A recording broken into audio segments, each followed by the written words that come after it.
Hey guys, Tam here.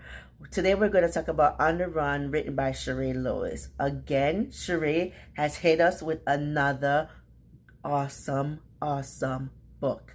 This book is amazing. If you're not familiar with Charea writes African American romance novel. Well, this one's not really a romance, but it's an urban novel, and it was good. It was so good, so raw, so rich. It was on point. So basically, the name speaks for itself. On the Run. The main characters of this book are Quay, and I'm gonna say her name is Kanai. So her name is Kanai. So I'm gonna say her name is Kanai or Kanai, whatever. I'm horrible pronouncing, but that's what I think. Anyway, Kanai, she is from a different background. Like, her grandmother is her mother, and her mother is like basically a big sister to her. Her mother had her at a young age, and Kanai had some issues that she's trying to get over at the age of 16, and she doesn't want to go to school. She just wants to take her GED and go to college. Her grandmother has been her supporting voice, a voice of reason, her guidance, her confidant. Her grandmother has been everything to her that her mother should be. Her mother's name is Poppy. Poppy is like a older big sister that just wants to run wild, be loud, and just act a fool in front of all the neighbors. In the beginning of the book, when we read about Kanai, she is coming home from school, and Poppy's having this extravagant and loud and conversation with this guy that she's just like going off on. So you first met her, you're like, this cannot be her mom, but it really is her mom. Anyway, Kanai had a neighbor. His name is Quay, and she secretly liked him, and he secretly liked her. So now Quay father is in the streets. He's been doing his thing, but he's kind of doing it under hush. He has his best friend is the boss, and his best friend name is Antonio. So Quay has been doing small runs for Antonio, and he's doing it behind his father's back, trying to do his little side hustle because he doesn't want his dad to know. His dad wants him to focus on school.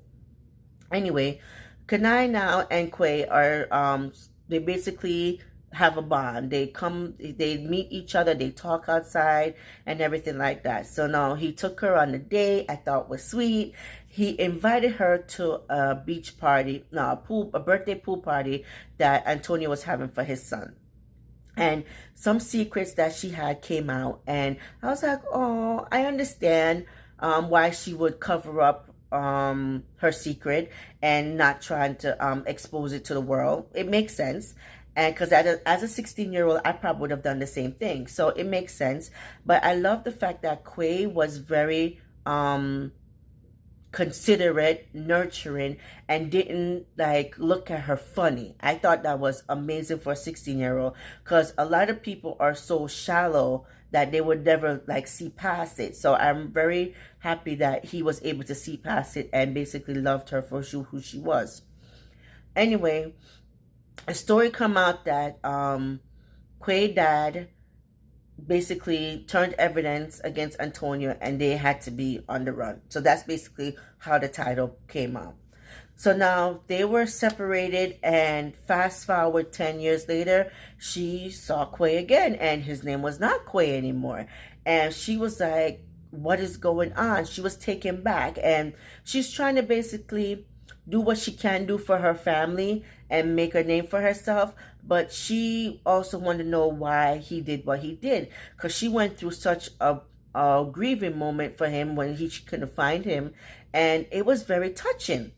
So now he explained everything to her, and they're coming back, and they're trying to build back their bond together. But he also has a secret that he can't let the world know, so he's just trying to like do everything that he can to be there for Kanai and do what he has to do. But in coming Jelly. Jelly is a part of his life now 10 years later. So Quay is a boxer, but he doesn't want to be known. He's like, I'm not into the limelight, just do what I gotta do. But Jelly is an up-and-coming rap star, and she is ready for the fame. She's ready for everything. So she's basically causing a lot of friction between Quay and Kanai, and she seems very nonchalant about it, like it's not what she's trying to do, but we already know that's what she's trying to do, and she's very phony about it. So I didn't really care for Jelly, so I was okay with how the book ended. I didn't mind how he handled that situation, so I was okay with that.